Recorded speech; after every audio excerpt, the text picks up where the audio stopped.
আঁকড়ে বেঁচে থাকতে চাই, কিন্তু সেটা সম্ভব হবে কিনা সে ব্যাপারে আমার সন্দেহ আছে। আমাদের সংগ্রাম আমাদের চালিয়ে যেতে হবে।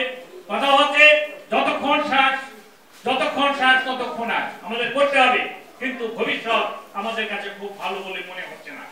আমি হয়তো অপ্রিয় হব, আপনারা হাসিনার শাসনামল দেখছেন, এখন দেখতেছেন, ভবিষ্যৎ দেখতেছেন।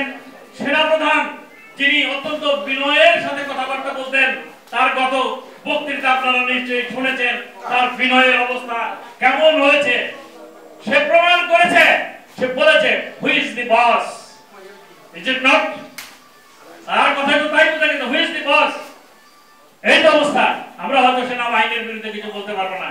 আবার তার বিরুদ্ধে যারা কথা বলে, ইলিয়াস হোসেনের মতো লোক, তারা বলেছে যে আপনি যদি ইন্ডিয়ার ভয়ে পেচ্ছাপ করে দেন তাহলে আপনার সেনা প্রধান থাকার দরকার নাই, আপনি আনসারের ডিজি হয়ে যান। কি অবস্থা! যে